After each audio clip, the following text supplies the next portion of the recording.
Welcome back to Change the World, and I've just done booking episode number 9 of Tuesday Night Dynamite, so let's run the show.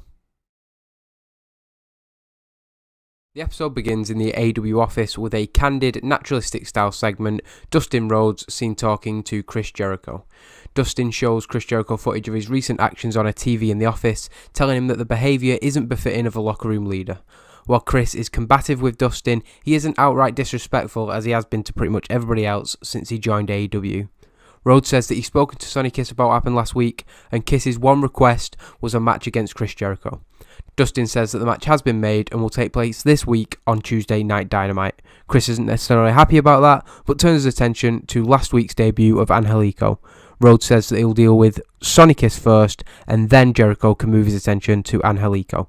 So this segment is just establishing Dustin Rhodes in his position as the authority figure, as it were, in AEW, and the fact that no matter who it is, even if it's a big star like Chris Jericho, he is not going to shirk away from the responsibility of telling them how it is. The commentators then introduce the show, reacting to that opening segment, which had been shown earlier in the week on social media, and promoting that main event between Chris Jericho and Sonny Kiss. They'll also confirm the in-ring debut of Angelico in the opening match of the night, before turning their attention to last week's show and the things that happened particularly between the members of the Elite. Later tonight, Kenny Omega and Britt Baker will make an announcement in the ring. The opening match gets a 41D rating, not very good at all, but Angelico defeats Jungle Boy in 9 minutes and 48 with a Superman senton in what is described as a terrible match. Angelico has an in-ring performance of 52, which isn't great, but also isn't really too bad, probably a solid mid-card rating for somebody on this roster, while Jungle Boy with a 16, there's not really much we can do with him because he is so poorly rated in this game. Following the victory, Angelico celebrates in the ring. The commentators put over his successful in-ring debut and suggest that Chris Jericho will have had an eye on the AEW newcomer. We then get a vlog-style promo from the Young Bucks, who are reacting to Marty Scurll and Hangman Page interrupting them at the end of last week's show. They have a laugh about what happened, they're not taking it too seriously, and they do accept that the Handsome Devils have a point. They did win at Full House while the Young Bucks were defeated by the Lucha Bros. They're just not sure they're happy with how they went about it. With that said, they're more than willing to let Hangman Page and Marty Scurll prove themselves in the tag team division, looking forward to seeing what they can do in the coming weeks. We then get a video package looking at what happened last week. Tenille Dashwood called out Britt Baker, but B. Priestley confronted Baker on the ramp. The two then engaged in an argument before Nyla Rose jumped the AEW Women's World Champion from behind. This laid Britt Baker out, and B. Priestley and Nyla Rose seemingly had formed an alliance. This is established further when B. Priestley defeats Sadie Gibbs in 8 minutes 46 by pinfall, the distraction from Nyla Rose helping. Heidi Katrina's also at ringside for Sadie Gibbs, but a 13F plus a terrible rating there. Turns out the crowd were turned off by having two jobbers on the show. I didn't realise that both of them were openers, so that is a disappointment, but a 34 and a 27, so it did deserve much better than that, but it didn't get it. After the match, Alex Marvez enters the ring to interview B. Priestley. She's basically saying that she deserves to be the Women's World Champion. Nyla Rose is her way of ensuring that she gets back on track. Before Alex can ask another question, B signals to Nyla Rose, who takes the microphone from Alex Marvez's hand and tells him that the interview is over. We then get a promo from Sonny Kiss, a sit-down interview. He gives some backstory on himself and puts over what it means to face somebody he grew up watching in Chris Jericho. He talks about Sammy Guevara putting over the injury and how that's going to inspire him to do something people thought he'd never do, and that'll be to show Chris Jericho exactly who Sonny Kiss is. And then get footage from last week, Marty Scurll and Hangman Page making their intentions clear to become the number one contenders to the AEW World Tag Team Champions. They got between the Young Bucks and the Lucha Bros to make that clear at the end of the show. Before their match with the Best Friends, Chuck Taylor and Trent come down and cut a promo. They're basically suggesting that Hangman Page and Marty Scurll aren't even friends. Marty and Page laugh this off, of course they are, but then the Best Friends make a challenge to them. They tell them if they're really best friends, they should say each other's date of birth. Marty Scurll and Hangman Page can't do this, but Chuck and Trent recite each other's date of birth before hugging. They feel that this has proved something, and they've got one over on their opponents before the match. That's the only thing they'll get over them, because in 13 minutes and 57, the Handsome Devils defeat the Best Friends, Page pinning Chuck Taylor with a turn the page. Marty Scurll apparently carrying the match with a 59 rating, a 47, a 50 and a 49 from the other three, so mid-card ratings really. A 63 C- match is pretty good.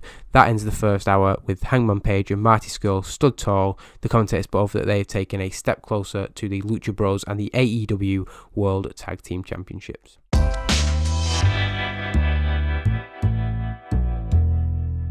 The second hour begins with another Dustin Rhodes office segment. He's meeting with talent throughout the week, and this time he is talking to Brandy Rhodes. Cody Rhodes bursts in and interrupts them. He demands to know what's going on, this announcement that everybody's talking about, but that isn't why he's been called in. Dustin wants to talk to Cody about his actions last week, but the bad-tempered Cody continues to demand to know what's going on. He pulls his EVP card on his brother, but it doesn't work. Brandy reminds him that he gave up influence over things like matchmaking and decisions when choosing Night Dynamite began, as he became a normal member of the roster, capable of competing for titles and things like that. That allows Dustin to ask him about his ambitions for the rest of the year and going into 2020. Cody says that he wants to be the AEW World Champion, and his brother's job is simple: to get him that match. Cody then storms out, having laid down his demands to the man in charge. We then get a vignette promoting the fact that Kenny Omega and Britt Baker will be in the ring at the end of the night to make a huge announcement. Don Callis and Excalibur then discuss that, as well as Cody's erratic behaviour, wondering if the injury to his knee has sent him back to a dark place. They then move on to talk about last week's show. Tenille Dashwood made a successful in-ring debut. Later in the night, she interrupted Tessa Blanchard when she was interviewed by Alex Marvez. Tessa Blanchard then defeats Zayda Zhang in 6 minutes and 20 with a hammerlock DDT, a 43 for Zayda Zhang and a 37 Tessa Blanchard off her game. These ratings are really starting to wind me up, because Zayda Zhang, who we have not pushed, who has been used as a jobber, is somehow getting better than Tessa Blanchard, who is an established and clearly very talented member of the roster. So a 37 D- rating for the match, subpar wrestling and little heat. That seems to be our speciality at the moment. We're not really getting where we need to go. After the match, Tenille Dashwood's music hits as Tessa Blanchard stands tall. Tenille is joined by her friend Danielle Monet. When Dashwood enters the ring, Tessa will be cautious, but Tenille will offer a hand to the victorious Blanchard. Tessa will accept the handshake and Dashwood will leave the ring. As she does that, however, Danielle Monet will get in the face of Tessa, telling her that Dashwood is the real diamond in the company. For some reason I can't say the word Tessa, but Blanchard's nose will be put out of joint by this, as Monet joins Dashwood outside the ring. That continues the storyline between Tessa Blanchard and Tenille Dashwood. We then get a promo package from The Fringe. Darby Allin and Priscilla Kelly are front and centre. Jimmy Havoc shown laid out behind them. They attribute that to what Matt Cross did to him last week. The promo just makes it clear that Matt Cross is still in the sights of The Fringe, continuing to build up a potential match between Darby Allin and Matt Cross. We then get a video package just highlighting the recently established alliance between Ivelisse Vélez and Mercedes Martinez. They then are in a match, the 5th match of the night. They defeat Nikki Valentine and Sami Lane in a squash match, 4 minutes and 51, a little bit too long really. Ivelisse Vélez pinning Nikki Valentine with a vertical spin kick. Mercedes Martinez head and shoulders above with a 55, a 46 from Ivelisse Vélez, so 2 good performances, and the jobbers getting predictably very low ratings. After the match, they stand tall, once again establishing them as a tag team in AEW. We'll then get a unscripted skit featuring Chris Daniels, Scorpio Sky and Frankie Kazarian. They interact with the locals. This is just a complete filler segment, talking to them before deciding that upon getting to know more about them, this is the worst town they've ever been in. A 77B rating, that's a good. We need a segment like that, because this has been a really poor show. A pre-recorded interview with Chris Jericho discussing his issues with Sonny Kiss and exactly what he has against him. Jericho says it isn't personal, because Sonny Kiss is one of hundreds of people in this business playing at being a pro wrestler.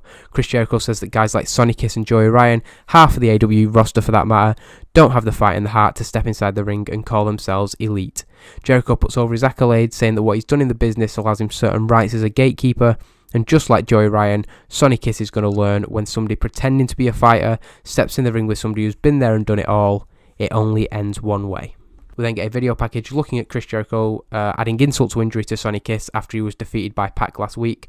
Chris didn't go unpunished for his actions, however, as a debuting Angelico made his impact on the self-proclaimed GOAT. Going into that main event, a 60 C rating match, not too bad. Sonny Kiss at a 47, dragged up by the impressive Chris Jericho with a 77. A decent match, no comment on the lack of heat, thankfully. In 5 minutes and 34 seconds, a code breaker is enough. Chris Jericho dominating pretty much from the opening bell. Sonny gets a slight bit of offense, but not enough to come anywhere near putting any doubt in the mind that Chris Jericho is going to win the match. A code breaker after Chris has toyed with Sonny Kiss for as long as he wants to, picks up the victory. After the match, he stands tall in the ring, showing no sign of being happy with his win, instead continuing to berate the unmoving Sonny Kiss. Chris then argues with just about everybody, including the fans, as he heads up the ramp. The commentators talk about Chris Jericho's attitude since joining AEW and his negativity that seems completely unrelenting. As he stands at the top of the ramp, Kenny Kenny Omega's music will hit with the AEW Men's World Champion coming out. He's the person who many see as the source of Chris Jericho's discontent. The two engage in a stare down as Jericho heads to the back. The commentators promote that after the break, the announcement from Kenny Omega and Britt Baker is coming. Returning from the break, an 82, that's pretty good. That's the best segment we'll ever have with Britt Baker, I'm pretty sure of that. Returning from the break, Kenny Omega is still in the ring as the music of the AEW Women's World Champion plays. Britt Baker makes her way down to the ring. The two exchange pleasantries before addressing the announcement. We don't drag it out too far. Kenny Omega and Britt Baker announced that in January 2020, AEW will return to pay-per-view, and that show will emanate live from Madison Square Gardens. Britt Baker will put over how huge that is and say that her and Brandy Rhodes have huge plans for the title match at the event, but she also has some personal issues to deal with before then, so she's going to get on that straight away. Britt then makes her excuses, knowing that Kenny Omega has something that he wants to say, and she leaves the ring. Closing out the show, Omega talks about wanting the person who most deserves a title shot to face him at MSG. He says wins and losses matter, and given the historical importance of Madison Square Garden, he wants to put on the best match possible. This brings out Cody, who struggles to the ring still, walking with a cane. Cody suggests there is nobody more suited to face Kenny at MSG, but Omega reminds him that he may not even be cleared for the event. This rankles Cody, but he manages to stay calm. Kenny says that Cody needs to focus on his recovery, and only then can he worry about earning a shot at the title. Kenny smiles, Cody doesn't, instead repeating the word earn. Cody goes to leave, seemingly keeping his offence at Kenny's choice of word under wraps. However, when Cody has passed Kenny, he turns back around, cracking the champion with his cane, sending him down to the mat. Quickly, Nick and Matt run down, absolutely shocked at Cody's actions, clearly hurt and angered by the words of Kenny. Cody's actions may have caused an irreparable fracture in the Elite. The commentators speculate on what this means. Cody Rhodes has clearly crossed a line, and they're sure that there will be answers next week as Tuesday Night Dynamite goes off the air. So we're ending with a shocking moment, a big segment. We've announced the Madison Square Garden show and we wanted a huge segment to kick that off. Cody Rhodes attacking Kenny Omega. It's not supposed to be a huge heel turn, but more Cody Rhodes has been pushed over the edge. And what does this mean for the dynamic of the Elite going forward? We'll find out next week. That is the end of the show. A Kenny's Nightmare storyline has advanced. Some bad performances, some good performances, but a 73 B- will help to the end of the show rating. And there it is, episode number 9 of Tuesday Night Dynamite in the bag, a C+ 68 rating, increasing our popularity in 30 regions and clearly surpassing our broadcaster requirements. The Madison Square Garden show is confirmed for January 2020, and the build to that starts next week on Tuesday Night Dynamite.